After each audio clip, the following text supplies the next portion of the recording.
Well, it looks like we're heading straight into another chapter of confusion, disappointment, and questionable decisions at Rangers Football Club. The growing noise around the appointment of Danny Röhl as the next head coach isn't just dominating the headlines. It's stirring up frustration, skepticism, and flat-out anger among fans who feel like they've been through this cycle one too many times already. Honestly, this isn't the first time we're seeing a manager come in under these circumstances, and unless something drastic changes behind the scenes, it probably won't be the last. Now, it's important to be clear, nothing's been officially confirmed yet. But with so many reports emerging from seemingly reliable sources, it's beginning to look less like speculation and more like an inevitability. Danny Röhl, the 36-year-old German coach, is apparently the board's next big idea. And yes, this is the same Danny Röhl who initially rejected the job not too long ago. So, the question naturally arises, what exactly has changed? Why would a man who said no to Rangers a few weeks back suddenly be on the verge of taking the reins? Could it be that the club, after being turned down by other names like Kevin Muscat and Steven Gerrard, went crawling back with a more desperate offer? Have they settled? Or worse, was this the plan all along, and we've just been sold another illusion of choice and ambition? It certainly wouldn't be the first time. The appointment of Danny Röhl, if it does go through, will mark another moment in this club's recent history where supporters are left wondering whether anyone in the boardroom actually understands what Rangers really need right now. Because what this club doesn't need is another yes man. Someone willing to take instructions from above without question. Yet that's exactly what many fear Danny Röhl represents. Another name brought in under the thumb of Kevin Thelwell and Patrick Stewart. Another figure who may have talent, sure, but lacks the authority and independence that the Rangers' job so clearly demands. Let's not sugarcoat it. The atmosphere around this potential appointment is toxic. Fans are not just disillusioned with the idea of Röhl himself. They're disillusioned with the entire process. There's no transparency, no clear plan, and absolutely no sign of leadership. And the trust, well, it's gone. Long gone. Ask most supporters, and they'll tell you straight. They don't trust Thelwell, they don't trust Stewart, and they certainly don't trust this board to get it right anymore. These are the same people who've overseen one disappointment after another, from failed signings to underwhelming managerial appointments. And now, it feels like we're walking straight into another. So who is Danny Röhl? What does he actually bring to the table beyond a promising CV and a bit of Bundesliga shine? Well, let's take a closer look. Röhl is young, very young in managerial terms, and doesn't come from a playing background worth noting. He had brief stints as a defender in the lower German leagues, but nothing that screams elite experience. Where he has made a name for himself is behind the scenes. He worked within the Red Bull system at RB Leipzig, which is known for its modern, data-driven approach to football. He's also been on coaching staffs at Southampton, Bayern Munich, and perhaps most notably, the German national team. Those are serious credentials, no doubt about it. You don't get through the doors of Bayern in Germany unless you've got something about you. But here's the problem. There's a massive difference between being part of a coaching team and being the man in charge. There's a difference between helping design tactics on the training ground and being the one held accountable when things go wrong on the pitch. And the only real sample we have of Danny Röhl in that number one role is his spell at Sheffield Wednesday. Now, let's be fair. That job was a complete mess when he walked into it.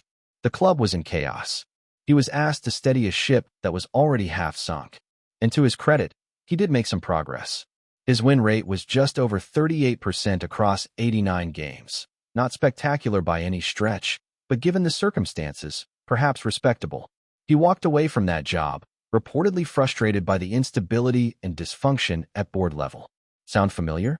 Supporters are right to ask whether this is the kind of profile that screams Rangers quality. Is he a strong enough figure to lead this club forward? Is he going to challenge the people above him when things aren't right? Is he going to stand up and say, "This isn't good enough"?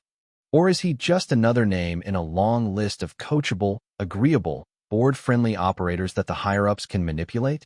Let's talk football for a moment. Röhl does have a clear tactical philosophy. He's known for high-intensity football, fast-paced transitions, aggressive pressing, fluid attacking movements. In theory, it's exactly the kind of football fans want to see. In theory, it's the type of approach that could unlock stubborn Scottish defenses, especially against the dreaded low block that so often frustrates this team. He's tactically flexible too. He's not married to one system and reportedly adapts his formations to suit the opposition, which is something we've sorely lacked at times. But this is where optimism crashes into reality. Does he have the players to implement this kind of football? Can he bring in the reinforcements he needs? Or is he going to be stuck with what's already here, trying to mold a broken squad into a high-functioning unit? And if Kevin Thelwell is the one doing the recruiting, well, based on his track record so far, it doesn't exactly fill you with hope. There are big question marks over whether Roll will have any real say in transfers. That's one of the key issues that must be addressed publicly and directly. If he's not in control of player recruitment, then how can he be expected to build anything meaningful? It's also worth mentioning that Roll has worked with some of the current players before, most notably J.D. Gassama, who has spoken positively about him. That's encouraging. The idea that he can connect with players on a human level, earn their respect, and develop them both technically and mentally is something that any manager needs in today's game. But again, we come back to the same dilemma. None of that will matter if the boardroom continues to operate the way it has been. Roll is described as a motivator, someone who builds team culture and identity. And Lord knows, Rangers need that in abundance. There's no fight, no fire, no unity in this current group. If he can instill even a fraction of that, it'll be a step forward. But for him to do that, he needs the full backing of the club, and that means more than just words in a press conference. It means trust, autonomy, and time. And we've seen how quick the trigger finger can be when things go sideways at this club. What's especially frustrating is that this entire situation feels like déjà vu. Just a few years ago, the fanbase was calling out the same issues: poor communication, lack of direction, boardroom meddling. We had hoped that the next appointment would break the cycle, that we'd finally get a manager who wasn't just a stopgap or a convenient yes man. But instead, we're right back where we started. The faces change, the problems stay the same. Roll might turn out to be a decent coach.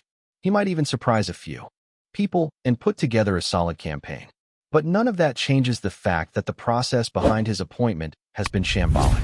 The board's credibility is in tatters. And unless they come out and face the questions, the real questions, this fan base will remain fractured. People deserve to know if this was truly the first choice. They deserve to hear, straight from the mouths of those responsible, what the plan is going forward. No more buzzwords, no more vague promises. Just the truth. And if we do get that press conference, and you can bet it's coming, someone needs to stand up and ask the difficult questions. Don't let them spin it. Don't let them sit there and pretend like this was all part of the master plan.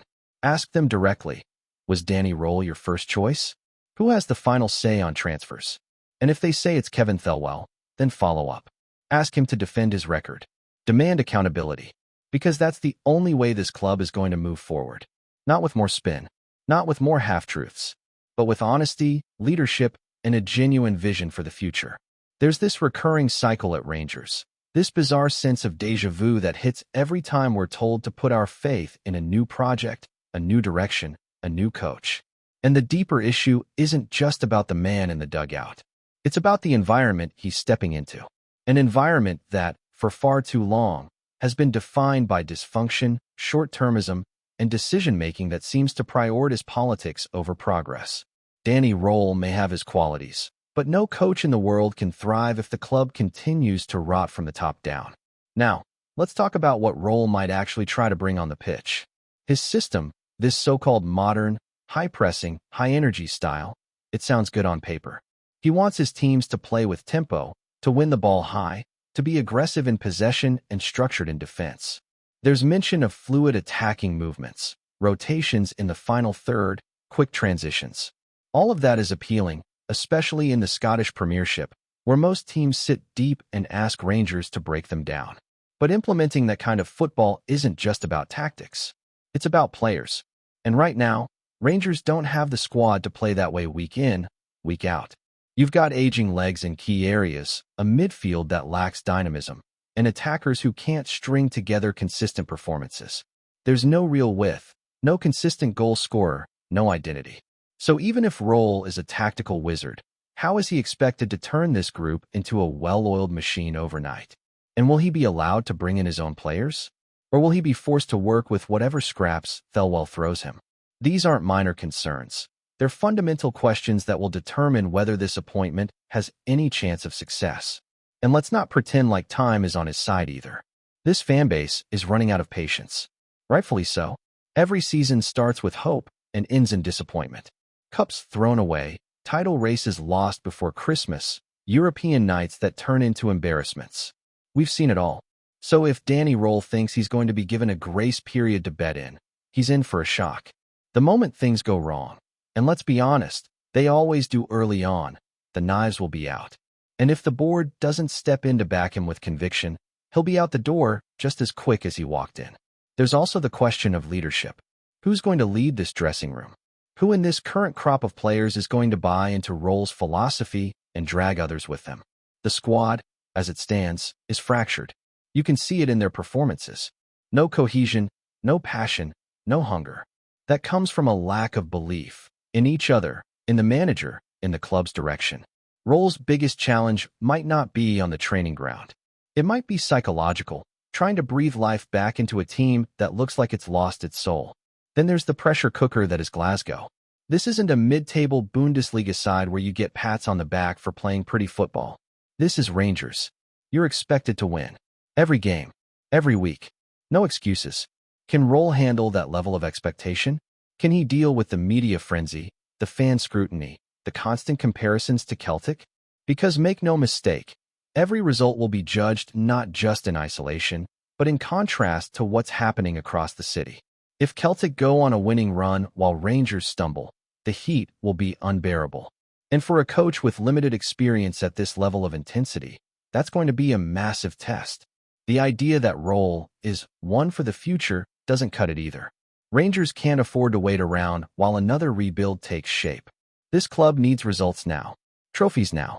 A clear path to the top of Scottish football, not just more vague talk of development and vision.